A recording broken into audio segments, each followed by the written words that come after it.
Bom dia, irmãos. Saúdo os irmãos com a graça e a paz do Senhor Jesus. Vamos abrir nossas Bíblias no Evangelho segundo escreveu Marcos. Evangelho de Marcos, capítulo 1.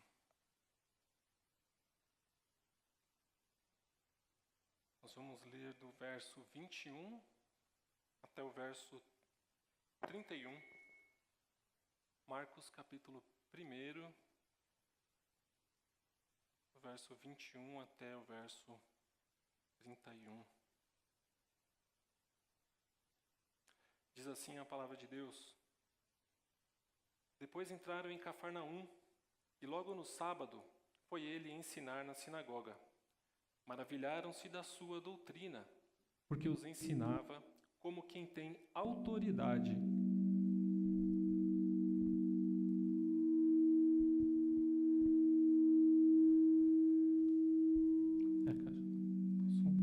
Aqui?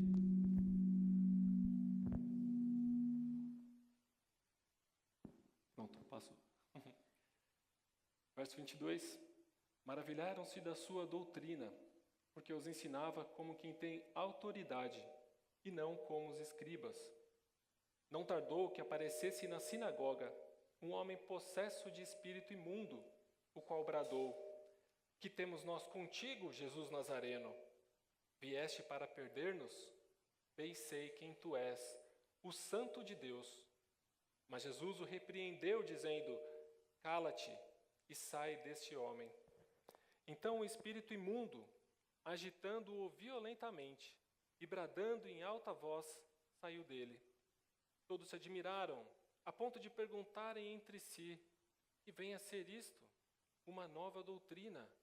Com autoridade lhe ordena aos espíritos imundos, e eles lhe obedecem.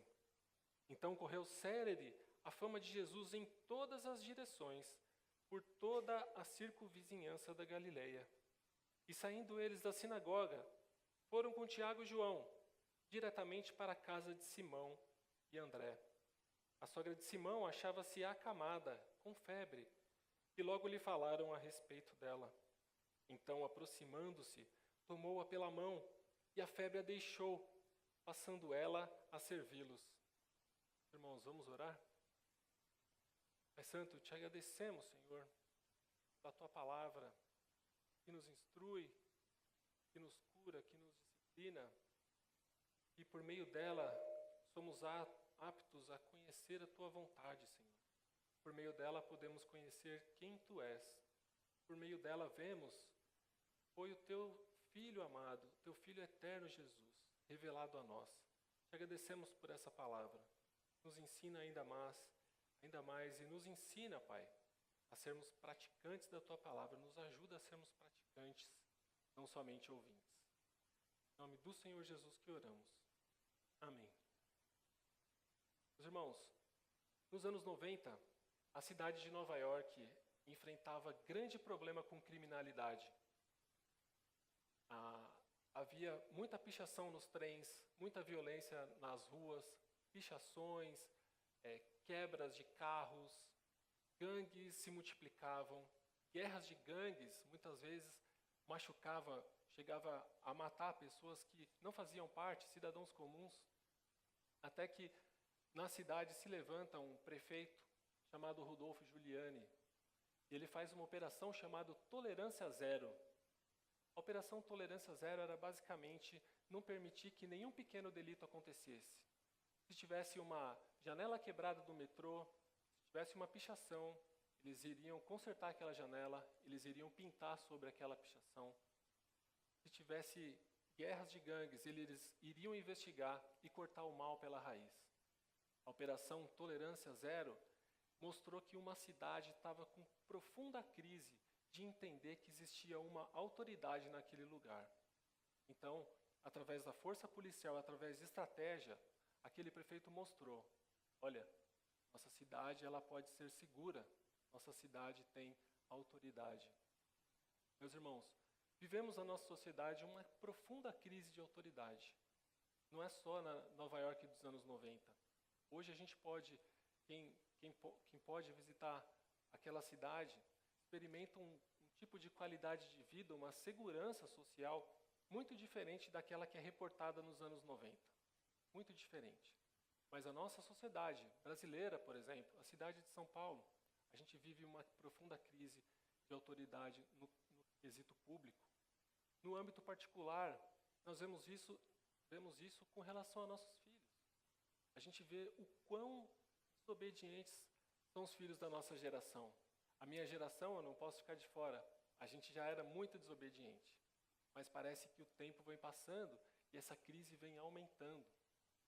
A ponto de que a sociedade coloca que uma autoridade ou qualquer coisa que se expresse com rigidez, com determinação, e obedecer a um pai, obedecer a um policial, obedecer a um juiz, a uma autoridade estabelecida, é ruim. Muitas vezes, as músicas, os conceitos da sociedade, os livros, as séries de TV que se assiste por aí, tão populares, atacam justamente primam por minar a questão de autoridade. Quantas vezes a gente vê nas músicas um incentivo para que os filhos se rebelem contra os pais. E que aquele que obedece os pais é um conformado. Você não pode ser um conformado, você tem que se rebelar. Não é?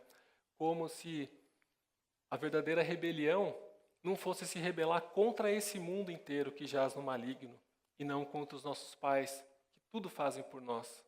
Ou quando a gente vê essa semente de rebeldia nos nossos filhos, muitas vezes é uma tentativa deles de se adequarem a esse mundo que rejeita a autoridade.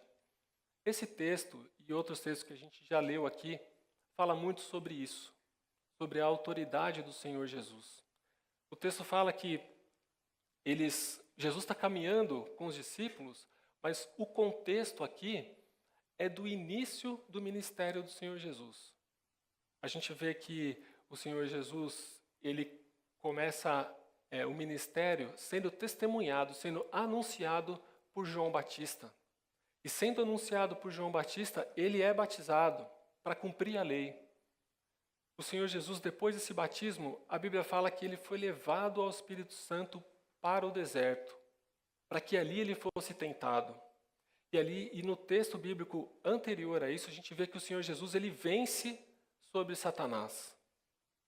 O contexto aqui é quando o Senhor Jesus, depois de vencido Satanás, ele começa a caminhar naquela circunvizinhança ali do Mar da Galileia.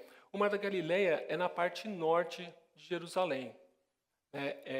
Oposto aonde a gente teve os atentados agora do ano passado, que fez 1 ano em Israel. Ali é a parte sul, é uma parte mais agitada. Sempre foi mais agitada, sempre foi mais badalada. A parte norte, meus irmãos, sempre foi uma parte mais abandonada. Tanto é que o profeta Isaías, lá atrás, cerca de 600 anos antes, ele anunciou que aquela região do norte, que era historicamente abandonada, ali brilharia a luz. Convido os irmãos a abrirem Mateus, capítulo 4, do verso 12 até o verso 16, fala exatamente sobre isso.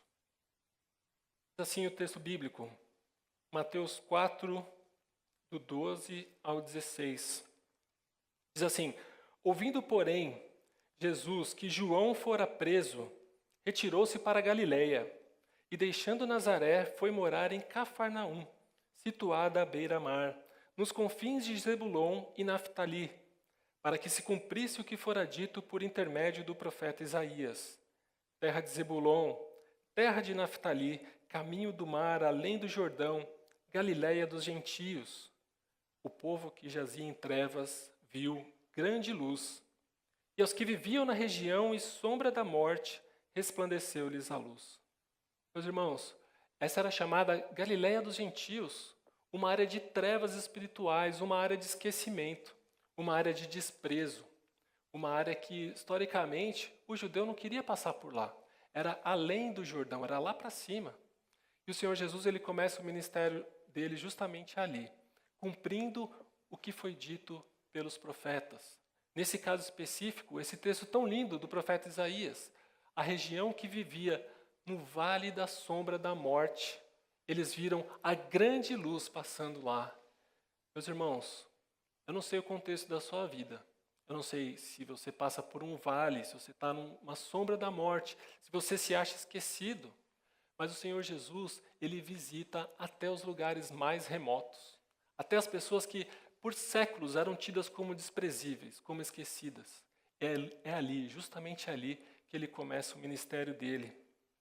E o texto, por isso que o texto no verso 21 fala, depois eles entraram em Cafarnaum. Esse conectivo depois, está justamente depois do Senhor Jesus, ele circundar o mar da Galileia, ele entra no povoado de Cafarnaum. Povoado esquecido, pobre. E ali o texto diz que ele foi pregar numa sinagoga. Interessante, meus irmãos, que esse é o mesmo expediente que usa o apóstolo Paulo. Ele chegava nos lugares e ia pregar na sinagoga. Mas uma coisa me inquietava quando eu via a respeito do apóstolo Paulo, ou a respeito desse texto. Como que alguém que está começando o ministério, andando por regiões do mar da Galileia, chamando os primeiros discípulos, como que ele já chega na sinagoga e já prega? A explicação para isso, meus irmãos, é que muitas vezes a sinagoga, ela não era o templo. A sinagoga era lugares de estudo da lei, da Torá, que é onde os judeus se reuniam. Então, muitas vezes, nesses lugares, nas sinagogas, não tinha um rabino ali, não tinha um mestre ali. Tinha alguém que administrava, como se fosse um zelador, entre aspas. Esse administrador, não necessariamente ele ensinava a palavra. Muitas vezes, então, esse ensino ficava por conta das pessoas leigas, entre aspas, ou visitantes.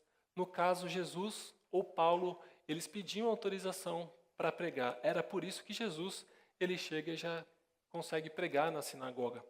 E o texto fala que era um dia de sábado. Era justamente o dia que os judeus se reuniam. Então era um ajuntamento de pessoas que queriam ouvir da lei.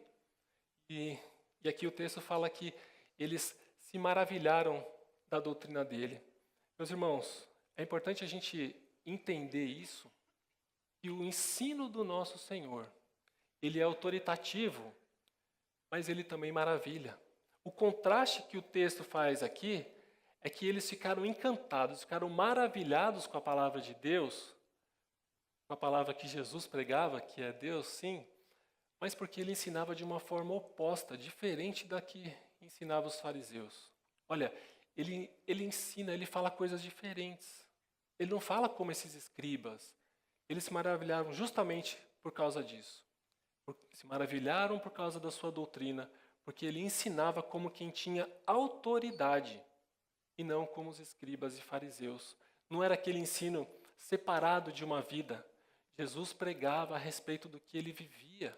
Ele pregava a respeito daquilo que ele era. O próprio Deus manifesto aqui. A luz de Deus estava passando ali. E se por um lado, meus irmãos, o ensino da palavra de Deus ele pode encantar, por outro lado ele incomoda. Aqui o texto fala que as trevas logo se uriçaram. E falou que, diz o texto, que não tardou para que aparecesse ali um espírito imundo e se manifestasse entre eles.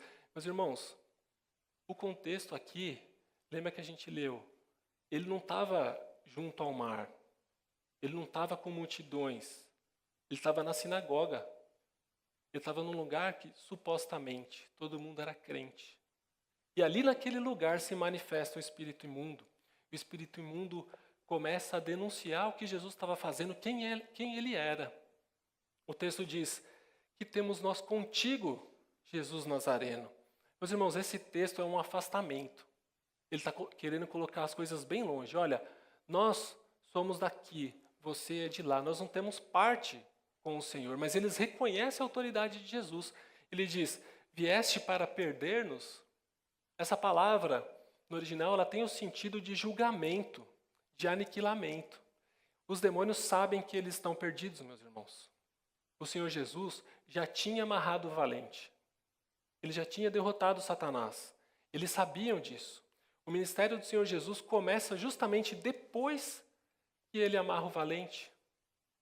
Embora nas igrejas hoje em dia, por aí, as pessoas dizem que tem que amarrar Satanás. Não, meus irmãos, nosso Senhor já amarrou. Já está amarrado.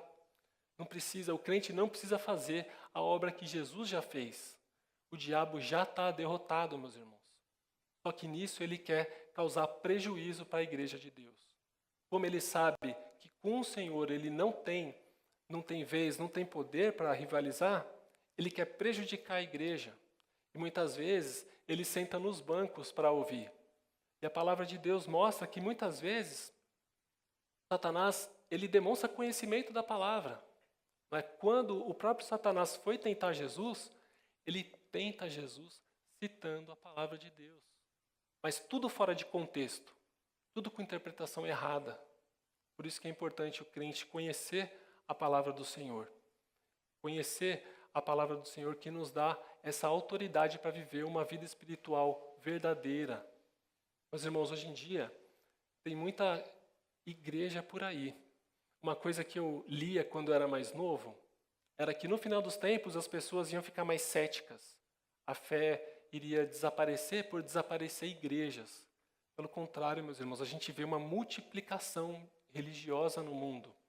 A gente vê uma multiplicação de igrejas. A gente vê uma multiplicação de falsas igrejas. A gente vê uma multiplicação da falsa fé, um espetáculo. Os cultos são feitos para entreter as pessoas e não para levar a palavra de Deus. Não para que a pessoa saiba, seja confrontada que ela é uma pecadora. A palavra de Deus nunca vai exaltar você ou a mim, meus irmãos. Ela sempre vai nos colocar no pó, para que a gente saiba que nós somos indignos e precisamos clamar pela salvação do nosso Senhor. Essa é a verdadeira palavra de Deus. Diferente da palavra que é pregada hoje em dia. E aqui, esse espírito imundo, ele diz: bem sei quem tu és, o Santo de Deus. Irmãos, não é interessante, não é até irônico, que um espírito imundo, ele olha para Jesus e fala: eu sei quem tu és, você é o Santo de Deus. Quando a gente vê nas Escrituras que os escribas, os fariseus, olhavam para Jesus, ouviam o ensino dele e não criam. Até os demônios reconheciam o que aqueles homens que eram versados na lei de Deus, que conheciam tanta coisa de cor, não conseguiam reconhecer, meus irmãos. Meus irmãos, como é perigoso que a gente ouça a palavra de Deus e não pratiquemos. Como é perigoso isso? Como é perigoso a gente ter uma fé que não salva. O apóstolo Tiago fala isso na carta dele. E ele diz assim: crês tu que Jesus é o Filho de Deus? Fazes bem. Até os demônios creem e tremem. Mas é uma fé que não salva. A característica da fé demoníaca é ser uma fé que não salva. É uma fé que não transforma. As pessoas sabem, mas elas não têm uma vida transformada. Com o que tem acontecido no nosso cenário político nos últimos anos, a gente vê muita gente se assustar com a agenda política de muitos governantes. No Canadá, acredito que foi o ano passado ou o ano retrasado, não estou certo, um pai foi preso porque ele se recusou a chamar o filho dele de 8 anos, o menino dele, por um nome de menina. Porque o menino foi na escola e aprendeu que ele podia ser uma menina. E o pai se recusou, o pai dele falou: não, meu filho, você é um homem, você foi criado um homem. E por ele ensinar isso, a escola o denunciou e as autoridades vieram e o prenderam. Esse homem foi preso. Esse homem foi a júri popular e foi condenado. Essa é a nossa sociedade de inversão de valores, que pega o que é errado e chama de certo. E exerce uma autoridade de uma maneira distorcida, diferente do que a palavra de Deus nos diz. Veja, meus irmãos, o que a sociedade quer, o que esse mundo que jaz no maligno quer, não é ir contra falsas religiosidades ou diferentes religiões. Eles querem ir contra a palavra de Deus. É por isso que o ensino demoníaco, muitas vezes ele está presente dentro da própria igreja. Por isso que muitos que se dizem pastores pregam uma palavra que não fala de pecado. Eu vi uma entrevista com um pastor americano que ele disse bem assim: olha, na nossa igreja, nenhum pastor pode pregar sobre pecado. A gente não prega sobre isso. As pessoas podem se sentir mal. A gente só prega coisas bonitas, que Deus é bom, que ela tem que se sentir bem. Ela se sentir bem na igreja e voltar outro dia. Essa igreja tem milhares milhares de membros, diversos pastores, um ministério na televisão, uma igreja muito rica. Eles fazem assistência nas ruas, eles ajudam pessoas doentes. Olha que igreja pujante, não é? Se a gente visita uma igreja dessa, a gente pode até se impressionar. Mas olha o centro da igreja. É não confrontar o pecador. Deixa eles assim. Não fala que existe pecado, não fala que ele é um pecador. Não fala isso, não pode. Pode. Meus irmãos, essa palavra de autoridade, se ela maravilha o crente, ela escandaliza o incrédulo. E a gente vê aqui que a autoridade do nosso Senhor não é somente no ensino, ela é também sobre o mundo espiritual. Esse texto nos diz, meus irmãos, que o Senhor, com uma palavra, ele dá ordem e aquele demônio se cala e ele vai embora. Uma palavra. Veja o verso 25. Mas Jesus o repreendeu dizendo, cala-te e sai desse homem. É na hora que ele faz isso. O demônio não fica estribuchando, o Senhor Jesus não fica entrevistando, não fica dando palavra para ele, não fica dando espaço na igreja, não fica fazendo um espetáculo disso. O Senhor Jesus não quer parte, ele não tem parte com o mal. E o texto nos mostra, assim, meus irmãos, a autoridade efetiva do nosso Senhor no mundo espiritual. Diz que naquele mesmo momento, o espírito imundo sai daquele homem, mas não sem antes causar um último prejuízo. O texto diz que ele agita o homem, ele agita de forma violenta, e o homem sai bradando um espetáculo horrível, se debatendo de uma forma horrível. Meus irmãos, que prejuízo é uma vida que é influenciada por ensinos demoníacos. Que prejuízo terrível. Mas a gente não deve pensar que esse é um texto que demonstra que sempre o poder demoníaco é assim. A gente vê nas próprias escrituras, meus irmãos, que muitas vezes o demônio ele age de uma forma diferente. Quando o demônio entra em Judas, em nenhum momento ele sai gritando, ele sai espalhafatoso, ele sai falando coisas assim que pode assustar alguém. De forma nenhuma ele faz isso. Quando o demônio entra em Judas, ele sai, ele vai negociar com os escribas e fariseus a traição, ele ganha uma escolta, ele leva essa escolta por um lugar, ele faz esse empreendimento, ele encontra com Jesus, Jesus ainda dá uma última chance para ele e fala, tudo bem com você, amigo? O que você está fazendo aqui? E ele não sai batendo em Jesus, não, o texto diz que ele dá um beijo. Veja, meus irmãos, a empreitada de Satanás sobre uma pessoa possessa, que negocia, que dirige um empreendimento, que leva uma escolta, que dá um beijo. Demonstra uma forma carinhosa para revelar quem é o mestre. Mas tudo com uma finalidade pervertida. Era um beijo de traição, era uma negociação imunda de traição também. Tudo aquilo era influência distorcida. Tudo aquilo era fazendo coisas para o mal. Coisas aparentemente normais, mas que visavam um fim maligno, que visavam um fim que desonra ao nosso Deus. Meus irmãos, saibamos disso. E os espíritos imundos, o pensamento maligno, ele está ao nosso redor. Muitas vezes naquela pessoa que fala com suavidade com a gente. Às vezes aquela pessoa é justamente quem está costurando coisas contra a gente. Por isso a gente deve manter um coração em vigília, sempre orar. A palavra diz, orai sem cessar. Essa tem que ser a vida do crente. A gente ora no serviço, mas a gente também deve ter uma vida de oração particular. E se a gente não tem, meus irmãos, é tempo da gente se arrepender disso, pedir perdão mesmo sobre isso. E termos um tempo particular de joelhos diante do Senhor na nossa vida. E o texto continua.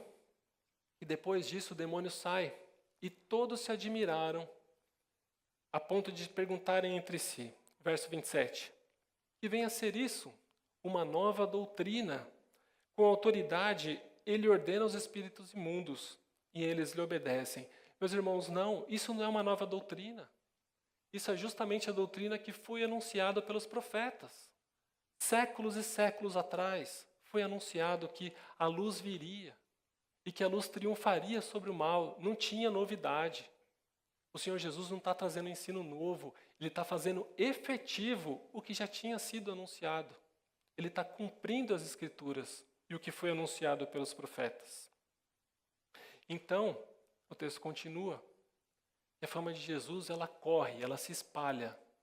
Verso 28 diz: correu célere a fama de Jesus em todas as direções, por toda a circunvizinhança da Galiléia. Meus irmãos, esse texto ele parece um texto que termina feliz para a gente. Não é porque Jesus ficou famoso, né? E a fama dele se espalhou muito rápido em todas as regiões. Mas reparem, meus irmãos, o texto não fala que houve conversões. Aquela palavra maravilhou, encantou, mas apenas pessoas que gostaram desse show, do espetáculo. Foi diferente. Você não foi na sinagoga hoje. Imagina um judeu encontrando outro. Você não foi. Aconteceu os negócios lá que a gente não viu. Fazia tempo. Que coisa diferente. Você sabe o que aconteceu lá? Manifestou lá e o profeta ordenou e o espírito foi expulso, não é? Mas era apenas um zum que as pessoas estavam comentando. A fama de Jesus estava se espalhando, mas a gente não vê conversões. Meus irmãos, a gente não deve achar que a nossa pregação ela deve necessariamente causar conversão nas pessoas. Mas a gente deve entender, deve ter certeza que a gente deve lançar a semente. Mesmo para aquelas pessoas que a gente acha que não vai crer. Mesmo para aquelas pessoas que a gente pense, esse é coração muito duro, eu não vou nem falar nada. Lança semente, meus irmãos. Lança semente. A gente não sabe o tempo do Espírito Santo. Porque se Jesus, a fama dele se espalha aqui, no tempo certo, quando ele ressuscita e envia o Espírito Santo, através do ministério dos apóstolos, as pregações, elas multiplicam em milhares. No primeiro sermão de Pedro, já são milhares convertidos. Meus irmãos, você acha que Pedro pregava melhor que o Senhor Jesus Cristo? Ele tinha uma autoridade maior? Não é, foi a ação do Espírito Santo. É o tempo de Deus para a vida de cada um. E a gente não tem controle sobre isso. O próprio apóstolo, até aquele momento, ele não sabia se ia ter conversão. Mas ele continuou lançando a semente. A gente não tem controle sobre os efeitos da nossa pregação. Mas a gente tem responsabilidade de levar e de fazer a nossa pregação. E o texto continua, meus irmãos, mostrando um terceiro ponto, que se o Senhor Jesus, ele demonstra a autoridade dele através do ensino, autoridade através do mundo espiritual. O texto continua mostrando para a gente que ele tem autoridade e exerce autoridade também sobre o mundo físico, o mundo material.